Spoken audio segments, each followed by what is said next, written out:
Bonjour à tous, c'est la rentrée pour les experts du B2B, une rentrée qui doit vous permettre de bien terminer l'année 2020 et si particulière, une année, on le sait, à cause de la crise du Covid, et commencer à se projeter sur 2021. Nous reprenons donc nos rendez-vous mensuels avec toujours comme objectif identifier de nouvelles tendances et décrypter les nouvelles pratiques en marketing et communication B2B. Alors pour relancer la saison, je vous propose un nouveau format, un débat. Et si l'avenir n'était pas de faire plus, mais de faire mieux. Oui, en marketing, de toujours plus vite, n'est peut-être pas la bonne réponse à apporter en cette période. On va débattre pour essayer de trouver une réponse en équilibre, hein, une approche de long terme, bien entendu, structurante pour les entreprises, visant à développer le capital de sa marque, tout en faisant un socle solide et rassurant dans le temps, et une démarche de court terme afin de prendre des positions face à ses concurrents. Alors, pour débattre de tout cela, 4 invités de l'agence RSI, un petit jeune qui arrive et qui fait ses débuts sur notre plateau, Michael Gage, data analyst chez RSI, bonjour. Bonjour. Un second petit jeune qui l'accompagne à sa gauche, Stanislas Perrin-Bidan, e-bond team leader chez RSI aussi. Bonjour. Bonjour. À ma gauche, à moi, Mathieu Fischer, directeur associé chez RSI. Bonjour. Évidemment, l'incontournable Iria Marquez, directrice associée chez RSI. Iria, je vous passe la parole à vous pour commencer. Vous avez identifié 7 tendances pour cette fin d'année. Est-ce que vous pouvez nous les présenter en quelques phrases? Mais bien sûr, cette grande priorité à organiser avec ses équipes marketing, l'ABM, Account Based Marketing, qui reste aujourd'hui la façon la plus rapide d'enclencher du business et souvent à moindre budget. Ça, c'est la première. La deuxième, c'est la marque qui, au virage de la crise aujourd'hui, doit prendre de nouvelles responsabilités et les exprimer. Les médias, puisque cette rentrée marque un certain nombre d'innovations techno, dont la télé segmentée, propre au B2B, quelque chose dont on parlera plus largement, mais qui est vraiment une grande innovation. L'influence, c'est une façon peu travaillée par le B2B, mais qu'il faut travailler plus amplement et qui permet d'utiliser des influenceurs sur les réseaux sociaux. Le contenu, dont on disait toujours qu'il fallait faire court, bref, rapide, et dont on voit aujourd'hui que les lectures longues, les écrits longs sont extrêmement rémunérateurs en termes d'attention. Propice à la lecture aussi. Exactement. Et la lassitude, des choses courtes et assez insipides. La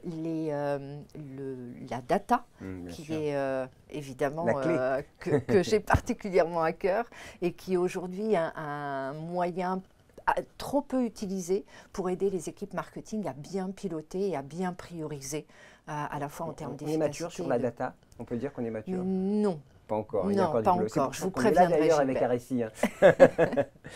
Et puis enfin les événements qui sont aujourd'hui mis à mal. Et en même temps, la bonne nouvelle, c'est que c'est un énorme terrain d'innovation, notamment avec les événements hybrides sous toute forme et qui privilégient, c'est la priorité, qui privilégie l'expérience qu'on offre aux gens qu'on invite. Alors on l'a compris, ces 7 piliers sont dynamiques puisque dans chacun d'entre eux, c'est de l'innovation. C'est vrai qu'à chaque fois, il y a une certaine porosité entre ces piliers et ils sont incontournables et les évaluer. Mathieu, vous défendez-vous l'idée d'une marque forte qui s'installe dans le temps en déployant des valeurs? Alors dites-nous en plus.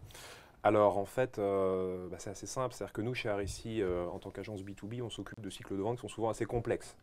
Cycle de vente complexe, ça veut dire qu'on va souvent chercher une problématique depuis le moment où une marque doit se faire connaître, doit penser à ce qu'elle est, la web, etc., jusqu'au moment très aval où on a des commerciaux qui vont faire signer des bons de commande.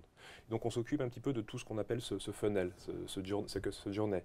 Et donc ce qu'on voit, parce que nous ça nous donne un scope extrêmement large, et depuis des problématiques très très brandes jusqu'à des problématiques très très business. Et ce qu'on voit aujourd'hui sans surprise, c'est que le business, il a pris la priorité sur le brand. Alors c'est normal, on est dans un contexte très compliqué. On est dans une course contre la montre. Exactement, et on comprend tout à fait que les acteurs aujourd'hui soient pris un peu par une urgence business et qu'on vienne plus nous voir pour générer des leads très concrètement que pour refaire son logo ou sa devanture. Alors c'est tout à fait compréhensible, c'est tout à fait légitime, mais il faut faire juste attention à ce que cette tendance-là n'en vienne pas au bout d'un moment à un petit peu faire oublier toute la puissance de la marque.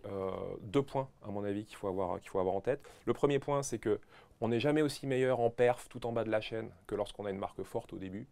Et la plus belle campagne, il nous arrive souvent sur des campagnes de lead gen de les doubler par exemple d'une campagne de notoriété, ne serait-ce que pour que les gens cliquent sur une marque qu'ils connaissent et qui leur inspire confiance. Et puis un deuxième point qui me semble aussi important à souligner, c'est que, et on l'a vu avec les messages propres au contexte du Covid, on a des exemples de belles choses qui ont été faites par des marques B2B, qui ont montré de la solidarité avec leur écosystème, qui ont payé leurs fournisseurs en temps et en heure, qui ont aidé les petits commerçants qui étaient dans leur chaîne de valeur, etc. Il y a tout un discours très puissant de partenariat économique qui est une bonne occasion dans le cadre de ce redémarrage économique qui pourrait nourrir la marque aujourd'hui et il ne faut pas passer à côté. La marque, c'est aussi une expérience personnelle qu'on vit. Hein. Ce rapport qu'on a à la marque, elle est pas véritablement quantifiable, mais en tout cas, elle existe. Absolument, on la lit, la marque, on la voit, mais on la vit. On la vit bien entendu. Sébastien, à ma droite, hein, on voit se multiplier les contenus brand content, hein, alors les contenus, pour nourrir les marques. Maintenant, avec l'inbound marketing notamment, est-ce que les entreprises ont le temps d'attendre? Parce que c'est une stratégie longue. Effectivement, alors oui et non. La réponse, c'est le temps de déploiement d'une campagne d'inbound marketing, c'est long, ça prend généralement plus de 6 mois. Mais chez Aressi, on a des petites techniques. On va ajouter une petite partie paid media, donc un petit accélérateur au début du lancement du site, du blog, etc. En 2 phases, une partie faire découvrir les articles qu'on a produits dans la stratégie d'inbound. Et la deuxième phase, c'est vraiment la génération de leads, comme l'expliquait Mathieu. Donc tout ça, on va pousser en paid media. L'avantage de l'inbound, et ça, tout le monde le sait, c'est que c'est une stratégie sur du long terme et elle n'a pas de durée de vie. Ah, bah oui, ça c'est important aujourd'hui. Mais en même temps, on voit bien l'articulation qui doit être faite entre la nécessité d'aller vite et la nécessité de se projeter. Michael Gage, vous êtes un peu l'arbitre, hein, puisque c'est vous qui allez par les chiffres, hein, et les chiffres disent toujours la vérité. C'est vrai, hein, vous allez le dire. Alors, comment aller plus vite et générer plus de leads, et en même temps, comment détecter les tendances lourdes? On voit bien qu'on revient un peu sur ce sujet, un court terme, long terme, et cette opposition permanente. Alors, c'est à travers la data qui est au centre de tout, au centre des équipes. Dans un premier temps, il y a 3 grands piliers. Le premier, c'est de générer de la data, puisque sans data, on ne peut rien faire. Tout est occasion de data. Tout est occasion de data. Pour ce faire, il faut mettre en place des tracking, il faut mettre en place des coordinations entre les équipes pour fluidifier toutes les différentes sources de données. Une fois qu'on a mis en place tous ces trackings, il faut analyser la data et c'est là que le scientifique rentre en exactement. Et surtout, un point très important, c'est qu'il faut que la data soit digeste à toutes les équipes. Il faut que tout le monde puisse comprendre. Le message doit être simple, c'est vrai. On peut avoir beaucoup de chiffres, il faut y sortir quelque chose de simple. Oui. Exactement. Donc, générer plus de leads vite, oui, mais bien. Et comment bien faire? C'est en donnant des insights, en donnant beaucoup d'indicateurs aux équipes à travers des dashboards notamment. Voilà. C'est vrai que le commercial se nourrit véritablement de chiffres, de comportements, d'attitudes, de prévisions. La data, ça a un côté prédictif, justement, et c'est ça qui permettra au commerce d'avancer plus vite, mieux. Effectivement, oui, la data, à travers la data, on peut faire des analyses comportementales, mais aussi des analyses prédictives, de manière à optimiser les campagnes commerciales, les campagnes de publicité, et donc d'optimiser l'optimisation et le maître mot. Voilà. Le business, parce que c'est vrai que la data, ça nous donne des indications. On voit bien, c'est un sujet. Chez Aressi, ça fait longtemps qu'on en parle de la data. C'est un sujet clé. C'est clé. On cherche aussi à améliorer l'expérience. Hein, j'en parlais, j'avais un peu devancé la problématique, à la fois parce qu'une parfaite expérience digitale renforce la confiance dans la marque et accélère évidemment le pipe, hein, la conversion éventuellement. Comment vous arbitrez justement, Iria, entre recherche de résultats rapides et construction à long terme? Tout ça tourne autour d'une question fondamentale qui est, une fois qu'on a établi la marque, qu'on lui a donné sa personnalité, qu'elle est visible, c'est quelle relation la marque pilote, parce que c'est elle qui reste le pilote de la relation qu'elle veut engager avec ses cibles. Donc, quelle relation elle engage avec ses cibles. sur quel style, par quel canot, etc. D'où l'intérêt effectivement des bien sûr. dashboards pour nous dire tel canal est plus efficace qu'on ne le pensait ou à l'inverse moins, et donc piloter et réorienter ses priorités.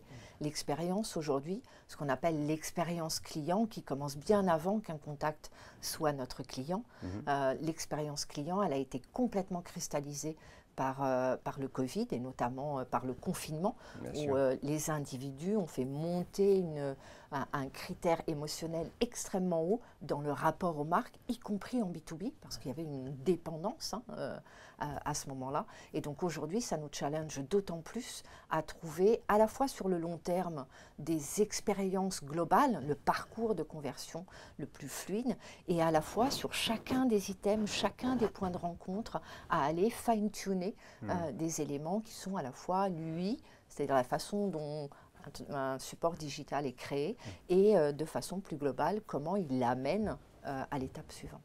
On a parlé beaucoup de résilience pendant cette crise. La marque, c'est aussi la résilience, Mathieu, je crois qu'on peut dire. C'est aussi cette capacité à se projeter, à se dire, elle est là, elle tient dans la durée. La marque, elle est là pour ça, elle est là pour donner confiance. Donc cette confiance, ça justifie qu'on s'adresse à telle marque plutôt que telle autre, ça justifie qu'on paie plus cher telle marque plutôt que telle autre. Et donc la marque, elle sert à ça, c'est cette valeur immatérielle qu'on apporte effectivement une proposition de valeur, produit, service, de quelque nature qu'elle soit. C'est capital, bien sûr. Alors, nous sommes donc dans un marathon et un sprint. C'est ça que j'ai l'impression qu'il faut courir lentement mais se hâter.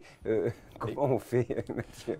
C'est pas facile et effectivement, on évoquait tout à l'heure en termes de… Courir longtemps, je dirais plutôt, et longtemps, lentement et se hâter, voilà. Exactement, se hâter lentement. En fait, ça demande un mix. Ça demande à mettre en place un mix d'actions et d'avoir vraiment, encore une fois, de ne pas céder aux sirènes du court terme et d'être en capacité, justement, de combiner ces différentes rythmiques. Moi, je vais prendre un exemple très concret. On va parler contenu. Une marque, c'est quoi un contenu immédiat? C'est quoi un contenu moyennement immédiat? Et c'est quoi un contenu de long terme? Aujourd'hui, quand on travaille pour une marque comme NJ Solutions, c'est une marque qui doit à la fois dire là, ici, tout de suite, comment est-ce que vous vous servez d'un extincteur. Sur du long terme, parler aux gens de l'industrie de demain, et puis sur plutôt un sujet brûlant qui est par exemple le plan de relance, se positionner en disant mais aujourd'hui on va donner des moyens aux industriels de se décarboner, et nous on a tout un tas de solutions justement pour aider ces acteurs à le faire. Donc c'est ce ici, ce maintenant, ce demain qu'il faut savoir un petit peu mêler, combiner et pour avancer. C'est pas chose facile, et puis on a vu que la crise nous remettait tous en cause et remettait nos certitudes à plat, si je puis dire. Mais en tout cas, Arecis est là pour réfléchir et pour penser à demain. Retrouvez l'ensemble de toutes nos matinales, de nos débats sur le site arecis.com. N'oubliez pas de vous abonner à la page Arecis sur LinkedIn pour être informé des prochaines journées. Merci à tous, c'était passionnant comme d'habitude. À très vite.